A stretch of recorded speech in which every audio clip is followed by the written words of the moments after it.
Hello बाळ दोस्तों, गणित में स्वाध्याय 2.1 एम આપણે 1 થી 4 દાખલા જોયા હતા। દાખલા નંબર 5,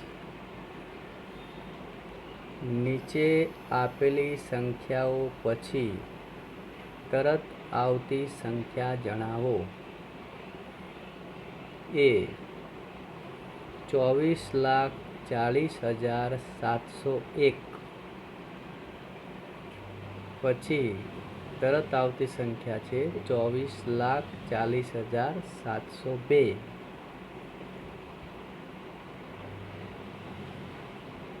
બી 1,01,99 પછી તરત આવતી સંખ્યા 1,02,000 છે।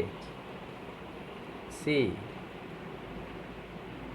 10,99,999 પછી તરત આવતી સંખ્યા 11,00,000 છે।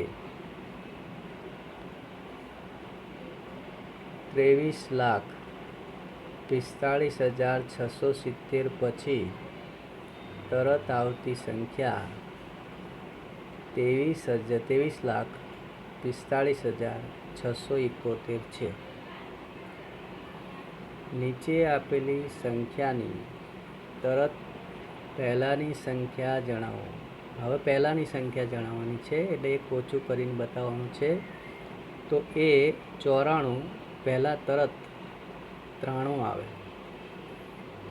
બી 10,000, 10,000 એટલે 5 અંકની નાનામાં નાની, એની પહેલાં તરત 4 અંકની મોટામાં મોટી આવે, એટલે 9,999। સી 2,08,090 પહેલાંની તરતની સંખ્યા 2,08,089। ડી 76,54,321 પહેલાંની તરતની સંખ્યા 76,54,320। તો આ મૌખિક ગણતરીથી જ કરવાના છે। હવે 7મો દાખલો છે, નીચે આપેલી સંખ્યાઓની જોડીમાંથી સંખ્યા રેખા પર કઈ સંખ્યા ડાબી બાજુ આવશે અને કઈ સંખ્યા જમણી બાજુ આવશે તે જણાવો, તથા તેમની વચ્ચે કયા ચિહ્નો ઉપયોગ થશે તે પણ જણાવો। એ 530 એ જમણી બાજુ હશે અને 503 ડાબી બાજુ। જે મોટી સંખ્યા હોય તે જમણી બાજુ હોય, 530 જમણી બાજુ સંખ્યા રેખા પર હોય, જ્યારે 503 નાની છે ડાબી બાજુ હશે। તો 530 મોટી હોવાથી વચ્ચે ચિહ્ન મૂકવું હોય તો 530 ગ્રેટર ધેન 503, મોટી તરફ પાંખિયા અને નાની તરફ અહીંયા આવશે। 370 એ 307 કરતાં મોટી છે, માટે 370 જમણી બાજુ હશે, જ્યારે 307 ડાબી બાજુ। 370 ગ્રેટર ધેન 307। 98,765 અને 56,789, એમાં 98,765 મોટી છે, માટે તે જમણી બાજુ હશે, જ્યારે 56,789 એ ડાબી બાજુ હશે। તો વચ્ચે ગ્રેટર ધેનનું ચિહ્ન આવશે। 98,765 ગ્રેટર ધેન 56,789। ડી 98,30,415 એ 1 કરોડ 23,001 કરતાં નાની છે, એટલે એનો અર્થ કે 98,30,415 એ રેખા ઉપર ડાબી બાજુ હશે, જ્યારે 1 કરોડ 23,001 એ જમણી બાજુ હશે। તો અહીં લેસ ધેનનું ચિહ્ન આવશે। 98,30,415 લેસ ધેન 1 કરોડ 23,001। હવે દાખલા નંબર 8માં કયું વિધાન સાચું છે અને કયું વિધાન ખોટું છે તે જણાવવાનું છે. શૂન્ય એ સૌથી નાની પ્રાકૃતિક સંખ્યા છે. ખોટું છે, કારણ કે સૌથી નાની પ્રાકૃતિક સંખ્યા 1 છે. 400 એ સંખ્યા 399ના પહેલાં આવતી સંખ્યા છે.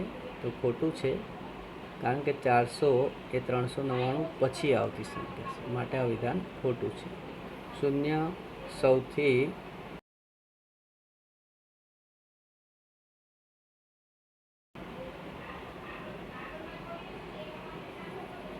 શૂન્ય સૌથી નાની પૂર્ણ સંખ્યા છે. તો એ સાચું છે, કારણ કે સૌથી નાની પૂર્ણ સંખ્યા શૂન્ય છે. 600 એ સંખ્યા 599ના પછી આવતી સંખ્યા છે. સાચું છે. દરેક પ્રાકૃતિક સંખ્યા પૂર્ણ સંખ્યા છે. સાચું છે. પણ દરેક પૂર્ણ સંખ્યા એ પ્રાકૃતિક સંખ્યા છે એ ખોટું છે, કારણ કે પૂર્ણ સંખ્યામાં શૂન્ય પણ હોય, જે પ્રાકૃતિક સંખ્યા નથી, એટલે F વિધાન ખોટું છે. 2 અંકોની પૂર્ણ સંખ્યાની પહેલાં આવતી સંખ્યા 1 અંકની ન હોઈ શકે. ખોટું છે. 2 અંકની કોઈ પણ પૂર્ણ સંખ્યા લઈએ તો એની પહેલાં આવતી સંખ્યા એ 2 અંકની હોઈ શકે. હા, સૌથી નાની 2 અંકની સંખ્યા હોય પૂર્ણ સંખ્યા 10, તો એની પહેલાં આવતી સંખ્યા 9 1 અંકની હોઈ શકે.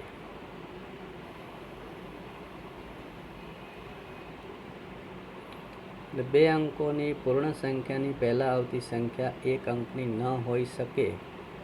ખોટું છે, કારણ કે 10થી પહેલાં 9 એ 1 અંકની હોઈ શકે. 1 એ સૌથી નાની પૂર્ણ સંખ્યા છે. ખોટું છે, કારણ કે સૌથી નાની પૂર્ણ સંખ્યા 0 છે. પ્રાકૃતિક સંખ્યા 1ની પહેલાં આવતી કોઈ સંખ્યા નથી. સાચી વાત છે, કારણ કે સૌથી નાની પ્રાકૃતિક સંખ્યા 1 છે, એટલે પ્રાકૃતિક સંખ્યા 1ની પહેલાં આવતી કોઈ સંખ્યા નથી, માટે આ વિધાન સાચું છે. પૂર્ણ સંખ્યા 1ની પાસે તેની પહેલાં કોઈ સંખ્યા નથી એ ખોટું છે, કારણ કે 1ની પહેલાં પૂર્ણ સંખ્યા 0 છે, માટે જે વિધાન ખોટું છે કે પૂર્ણ સંખ્યા 13 એ સંખ્યાઓ 11 અને 12ના વચ્ચે આવે છે. ખોટું છે. L પૂર્ણ સંખ્યા 0 પાસે તેના પહેલાં આવતી કોઈ સંખ્યા નથી. સાચું છે, કારણ કે 0 એ સૌથી નાની પૂર્ણ સંખ્યા છે, એની પહેલાં કોઈ સંખ્યા નથી.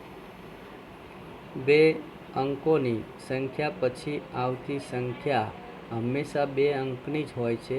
ખોટું છે, કારણ કે 2 અંકની સંખ્યા 99 લઈએ પૂર્ણ સંખ્યા, તો એના પછી 103 અંકની હોય, એટલે આ વિધાન ખોટું છે. તો આ રીતે તમારે આ સ્વાધ્યાયના બાકીના દાખલા જે છે 5 થી 8 એ પૂરા કરવાના રહેશે.